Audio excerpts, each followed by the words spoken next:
Welcome to the Logic and Life Coaching Podcast, episode 17. Everyone wants happiness and success, and we know how to get you there. Come listen to the Leadership Society of Arizona as we teach a proven logic to help you simplify life, overcome challenges, and predict the future. You're listening to the Logic and Life Coaching Podcast. Welcome to the Logic and Life Coaching Podcast. My name is Chuck Solanas, and I'm joined by the one, the only, Dr. Jacob Kashiwagi. We've grown to love and appreciate his advice over these past few weeks, and we're excited to have him on. How are you feeling, Dr. Jacob? I'm feeling amazing today, Chuck. Okay, wonderful. That's good news. So, since you are so successful and so just full of great advice, I'm going to ask you, what are some of the best life lessons you've learned and why? Okay, if you consider successful as really happy, then I got some good advice for you, okay, Chuck? Okay. I can't necessarily say it's going to make you a lot of money per se, but it could. But, happiness is really what it will bring you, I think. Okay. Just to me or to everyone? Well, I think especially to you because you're talking with me. Okay. All right. Kind of like, because you're catering this to me, and then if it helps other people, then great. This is just really just catered advice to Chuck, but I'm... Now, don't you feel special, Chuck? Wow. This is... Okay, I have... a lifetime. I have 3 pieces of advice that I've learned over my lifetime. I say these all the time, so you might have heard them.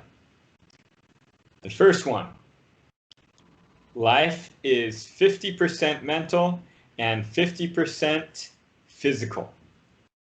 See, a lot of people don't realize this type of thing because school emphasizes so much on the mental, on the academics, on the thinking, on the business side and whatnot. You think of all the classes you take. If you got 6 periods in a school year or in a school day, you got 5 mental and 1 physical, right? And that's only if you're in the younger periods. As you get older, you don't have to take a PE credit. You don't have to take a physical education credit. But in reality, life is actually 50% mental only and 50% physical. Now, why is this? Because in order to be able to have what it takes mentally, you got to have a good physical body, right? People don't realize, especially when you go in to take a test, if you stayed up the night before, you weren't taking care of the amount of sleep your body needed, you weren't eating good things to feed your brain, you weren't doing those physical things, then you could actually be really smart, but when you go take the test, you might not be able to figure it out because your mind is not up to the capacity. In order for your mind and your talents and capabilities to be at its full capacity, you got to have a good physical body. You got to be healthy. It could be, right, that you might be a genius, but because you don't work out, because you don't have the stamina, that when you got a deadline and times are tough and you got to work all day and all night, you might not physically be able to do it. So it doesn't matter that you're a genius.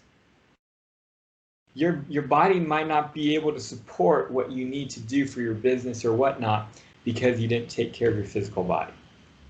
Does this make sense? It does. Especially with the sleep part. I can think of many times in my college career when I would stay up till 2, 3, 4 a.m. or I wouldn't even get sleep at all. And I would just fall asleep even during the tests. And I was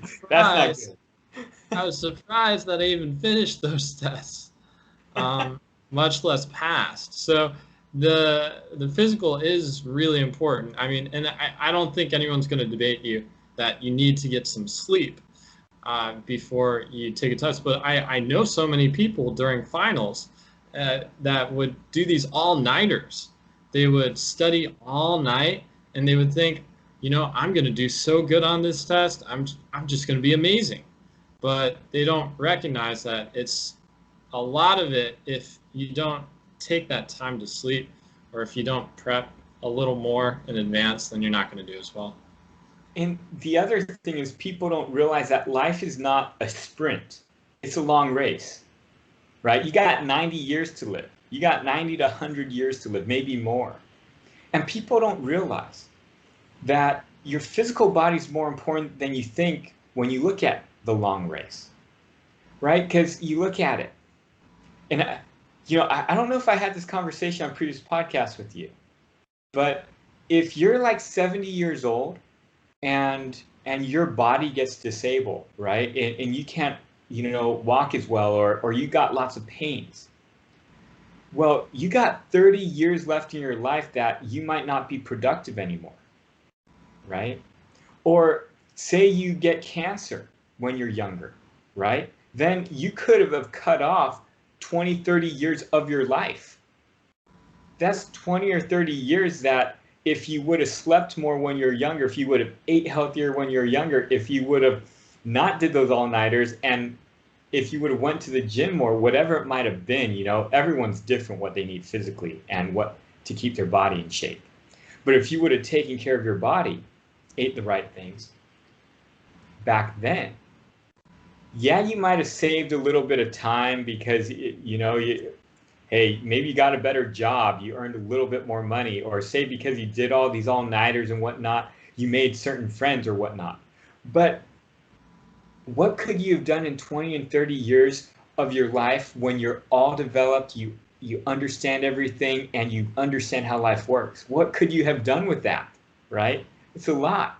You could have earned a lot of money. You could have done a lot of things, found even more friends, or whatever it might be, right? So people can't see into the future and realize that taking care of their health now, although it might take time, although they might not get to do certain things, although you might get lower grades, that actually could be adding on a year, 2 years of your life, which far outweighs what you put into it, right?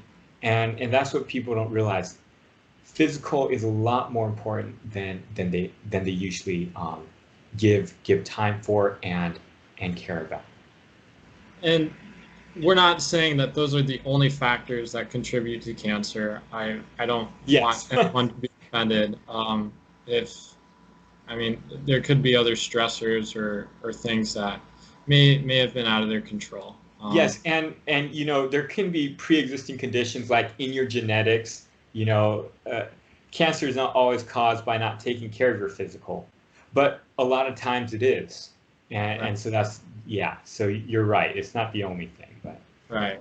Just an example too. Yeah. No, and there are certain things that do make it more of a risk in people's lives. So, and I recognize that. Yeah. So just minimizing the risks and let the rest go. So, but so I think of, you were talking about the cup of noodle guy with me before. Like when did he become famous and make his millions? I think it's when he was like 60 or 70, in his 60s or 70s. Yeah. So like that. Yeah, and you said he was like a failure before then. Just didn't do much with his life. Yeah, wasn't very good businessman before then, Okay. Yeah, so a lot of people think that the beginning of their life is the most important part because that's when they get all their successes, but you can think of the cup of noodle guy. You can have your successes at the end of your life and make your millions and become internationally known for ramen. But to do that, you got to take care of your body as well. Yeah. Because it doesn't do you any good to have your millions, but then have a body that doesn't work at the end of your life. That's true. Right? And just like the cancer topic, there are things out of your control that could, cause your body not not to work at the end of your life, but you took care of it your whole life. So I recognize that. But the idea is you should be taking care of your body as well as you can. 50% of your life is going to be your physical body. So take care of it and spend that much time on it. Okay. So when I was younger, so you kind of understand how I figured this out as well. Sophomore year of college, I was getting no sleep. I was staying up like you were all night to stay for tests. I was like not eating the best because I didn't have enough time. I wanted to do all of these things, right? And I started to realize I just didn't feel good. And I started to spend time with older people. And I started to watch that they took care of their bodies more. They spent more time on their body. And I told myself, what if I started to do that when I was young? Would I be more sustainable? Yes. Would I be happier? Yes. So I told myself, sophomore year, college, never again am I going to stay up late for a test. Never again am I going to miss going to the gym in the morning so that I can study more for a test or get my homework done. I'd rather miss the homework assignment or get a lower grade on the test than to not go to the gym, not get my sleep, not be able to take care of my body. And I did it my whole college career, all the way to my PhD. Now, here's the thing, did I get bad grades on tests sometimes? Yes. Did I miss out on opportunities? Yes. Did I sometimes not get my homework turned in? Yes. Did it cause me a little stress? Yes. But the more I did it and the more I realized how my life was shaping out, it actually forced me to create a lifestyle where I didn't have to study too much, where I didn't have to stay up all night, where I didn't have to do a lot of these things that were unhealthy for me. And I ended up becoming really good at it. And so I got better grades when I got to my senior year and also beyond, living a life where I could take care of my body and take care of my mind. That makes sense. That makes sense? Okay. Second lesson. Along with all of this, the second lesson I learned was go slow. Don't be in a rush. Yes. Physically, don't go quick. Okay. The slower you go, the better life you're going to live, the less risk you'll have. You know, when I was younger, I used to think, oh man, like looking at the years, right? You're like, man, I can graduate from college a year earlier. That's so awesome. Like, but I got to like burn it. I got to like stress myself out by taking all these classes and whatnot. I probably lost more years of my life stressing out because I was taking like 19 and 25 credit hours a semester and whatnot. Then it didn't save me any time.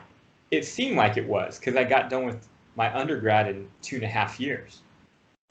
But was it worth it? No. If I went back, I would actually go the right pace. I'd go slower. I'd enjoy my life, do less, enjoy more. That's my second advice. Go slow.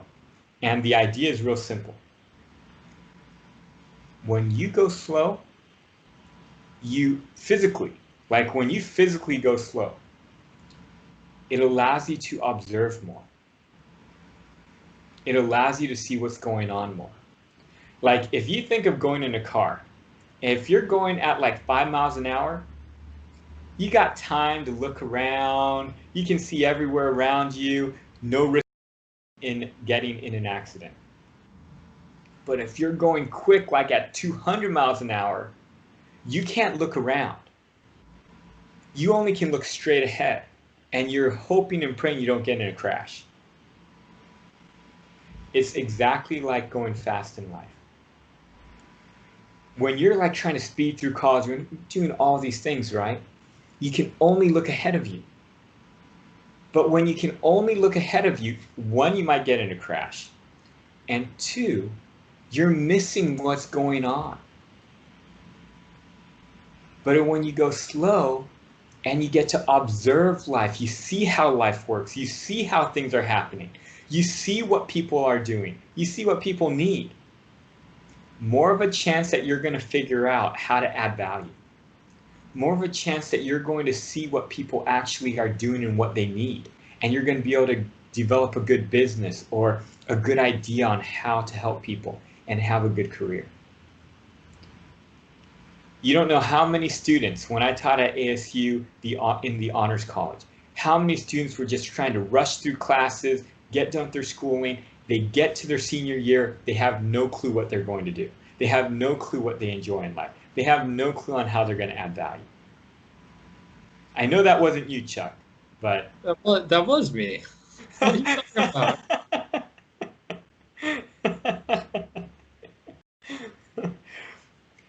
But that's how it is, right? Yeah. You rush, and then you have no clue. Well, and I even thought I was going slow because I came in with I came in as a sophomore in college because I had so many AP credits, and so when I was thinking, should I graduate early, I just took on a second major, and that didn't necessarily slow anything down. It just made it so I had more work for 4 years instead of less work for 4 years. So you're trying to do a lot still. Yeah, I mean, I was part of 30 different clubs and activities, jobs. I worked 100-hour weeks doing different stuff, and so I was on full gear. But by the time I got to senior year, I still didn't know what I wanted, and I still didn't know what I was passionate about. Yeah, and that's the tough part, because when you go too quickly, you're like doing all the stuff, you're moving ahead, you're trying to get things done. It doesn't give you the time to stop and look and enjoy what you're doing and understand what you're doing. Where I learned this life lesson was from working with older people. So when I was a sophomore in college, I worked at a place where a lot of older people worked, and it had these narrow passageways. So like if you got caught behind someone walking through one of these hallways, yeah, you were stuck there for a good amount of time, because more than likely the person in front of you, they were like 90 years old and they move slow. And I would so many times get so upset because I'd get caught behind these older people, and I would spend like 10 minutes in this small hallway. It's just like a short like walkway, right? But I'd have to wait for them. As I did this over and over again, instead of getting mad, I started to realize, wait a minute, these people are really wise. All these people have lived their lives, they're like successful, everything, and I started to watch them. They did everything slow. But they were very observant about what was going on. Oftentimes, I would find them figuring things out and pointing things out that I had no clue were even there. And I realized it's because they were going slow. I generally think it's because they're crippled, and so they can't walk very fast. And so when I look at these people and they're going slow, and I used to help out at elderly homes, and so helping out at elderly homes, you kind of just have to wait. You take one, they take two scuttles, and then you take another step. They take two scuttles, and they'd be talking and stopping during the time, and they'd talk with you, and then they'd look, and then they'd talk with you. Yeah. Now, why are they doing that? Because they know at that age, if they trip and fall, if they miss something, it could be the end of their life, right? They actually could break a hip or do something that it could really be disabling for them. It's kind of morbid. No, but that's how it is. You know, if you look at the statistics, older people, if they fall and break a hip or something, I mean, that's like, it's most people never recover from that. right? Especially when you're over like 70, 80 years old, right? And that's why they're so careful. That's why they're scuttling, because they have to be very aware of their surroundings. They can't make a mistake here, right? Whereas you're young, right? Especially like if you're like in your teenage years, I mean, you fall, you're not gonna, your body's strong, your bones are strong, you're eating a lot, all this stuff, right? You don't have to worry about getting hurt. But when you get older, you do. But here's the thing. You become wiser when you get older. You realize you have to become observant. You can't make as many mistakes. So I realized, wait a minute, but if I adopt this lifestyle when I'm younger, I'm going to be so much more powerful. Because one, my body's still resilient, but I'm going to become more observant.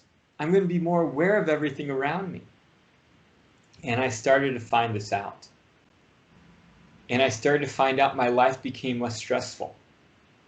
Like, for example, when I found this out, I started to realize I would like text when I was driving. I would like do stuff on my phone when I was driving. And why? Because I felt I didn't have enough time. I felt if I didn't respond to this person right then my whole life would be over, right? If I didn't know what was going on, my social thing right then it couldn't wait a minute, right? But I started to realize, dangerous. 99% of the time, I'm never going to get in an accident doing that. But all it takes is that one time where I miss a car, I don't see something. I put my phone away now. I don't use it when I drive. And amazingly, my life is less stressful for some reason. I saw my stress actually go down. I saw my life slow down. I might interrupt here because you've talked about how you're not that good at driving anyways. So I don't think that texting while driving should make it any better. The only way I can explain this is I was really lucky. I don't know how I never got into an accident or whatnot while I was texting, on my phone and whatnot, and I wasn't paying attention to the road at all. It's crazy, right? But now that I don't do that, now that even like I used to check my phone all the time, now never check my phone. I told myself I got to slow down. I got to enjoy the moment. And amazingly, I do less, but I get more done. Right? And it's I can't convince you of this, you just have to try it out yourself. Right? All right, because I think of slow as in I'm not getting anywhere. Whereas you're saying you don't even know where you're going because you can't observe because you're not going slow. You got it. Okay. Now, let me quickly get into my third one. Okay.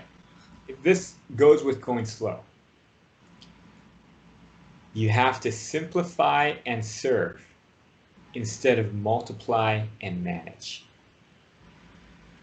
I really learned this from watching my dad, but the quote, I don't know who said the quote or who made that, but I love it. It's my life motto now. Simplify and serve instead of multiply and manage. And basically what this is saying is that you have to try to simplify your life as much as you can. You're doing 100 things, you got to try and simplify that down to like 4 or 2 really, really good things that you enjoy. And you're going to find that as you simplify it, then it allows you to service people more. It allows you to use that to add value more to other people. Instead of doing 100 things, doing a little bit of each, not really doing any good, and having to spend a lot of your time in administration and management of the things you have, instead of trying to add value because you have a lot more time and you know how to do certain things really well. I saw this motivational video on YouTube, and the motivational video, it was all about how you don't get paid nowadays, you don't get paid for doing something okay. You only will get noticed and paid, and you'll only have a job if you can do one thing really, really well. And so their key to success was focus on doing one thing really, really well instead of trying to do all these different things. Yeah.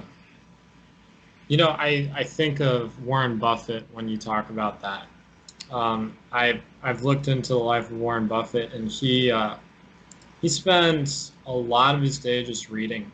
He's like 7 to 8 hours reading stocks, Yeah. looking, and he wants one good deal every year.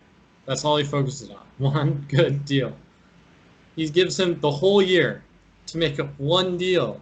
And you got to think, this guy, he's got millions and millions. He's top 3, top 4 most richest people in the world. And he's spending all of his day reading. And he's only making one deal a year. Yes. And he like hardly schedules any meetings. His schedule is mostly free. He plays chess with Bill Gates every once in a while, or I think it's a different game. I'm not sure it's chess, but I think it's one of those board games. But yeah, he keeps his schedule really simple. He just reads all the time. He makes one good deal that he's confident in, and the rest he leaves to other people. Amazing, right? Yeah. And he probably does more business in the little time that he does than most people do. But that's the thing is, as we simplify, it allows us to actually be able to do more. And that's what I found in my life. So my life, my whole thing is trying to simplify. I want to own less. I want to spend less. I want to need less. But I want to be able to then do more for others. And you know, that's why, like, and I'll give you a simple example. It's like, you know, a lot of people like toys and stuff, like maybe a boat or something. But what I found is, if you have a boat, it's nice and all, but then you got to take care of the boat. You got to maintain it. You got to spend money on it. Then you got to buy a trailer. Then you got to buy this and that. You got to buy a big truck to carry the trailer. Then you got to have the gas to fuel all the things. Then you have to actually spend the time to go to a lake, unless you live right on a lake. Right? Maybe if I actually lived on a lake, I would get a boat, but I don't. So then you have to go there, and you got to spend the 2-3 hours to get there, 2-3 hours back. You got to spend the time to get the boat into the water. I mean, all these things add up, right? Where if I don't have a boat and I don't do that, I got hours and hours to do whatever else I want. And if I really want to go boating, I can go rent one. I'll go to the lake and rent one. Let someone else take care of all of it. Yeah. And some other people would use the idea that I own this boat, it's my obligation to use it. And so out of whatever they were doing for their regular life to go out and do something that they enjoy, because maybe they don't like their job, maybe they don't like other things, and they just need to that's their time to get away. So I don't knock on people that have boats, because no, and this is just for me, right? Because of who I am and what I do. Now, there could be people who, like, they love to go boating, they do it often, and it's their way to get other people to go with them, right? It's maybe they even do it for a living, or, you know, whatever it might be, and it allows them to spend time with family and friends and all sorts of stuff. Yeah, so, you know, if that's who you are, then that's good. But then your life will, you know, a major part of your life will be boating, which if that's what you want and that's what you enjoy, then it's great, right? And that's what simplify and serve means. It means find out what you really enjoy and what you want to spend your time on, and focus on that, and shape everything around it. But you start trying to do all these different things, right? Like if I want to say, hey, I just want a boat because everyone has a boat, or, you know, I want the, you know, this or that, or this or that, right? or I want a really big house just because I can afford a really big house, well, that doesn't really do me good if it's only like I only have me, my wife, and a little baby. I mean, what are we going to do with the whole thing, right? Unless I'm like a guy who like loves big parties and I invite tons of people over all the time for big parties. But I'm not that type of person. So for me, having a really big house be a lot of management of the house and having to pay people to take care of it. Yeah, so that's kind of what simplify and serve means. You kind of find out what you really do need, and you try and shape that around just the bare minimums of, hey, what really, is going to let you live happily and help other people. Yeah, that makes sense. Yeah, just figuring out what you're good at and doing that. So, okay, well, hey, thank you so much for your life lessons, Dr. Jacob. I think that's all the time that we have for today. I appreciate your insight, your wisdom that you've probably gotten from other people, but have distilled into these 3 tips. So thank you so much and have a great rest of your day. You're welcome, Chuck. Thank you for listening to the Logic and Life Coaching Podcast. It would be great if you could take a moment to write us a review. For any questions, comments, or topics that you would like to have addressed on the show, email the team at leadaz.org. To learn more about the Leadership Society of Arizona, visit us at leadaz.org.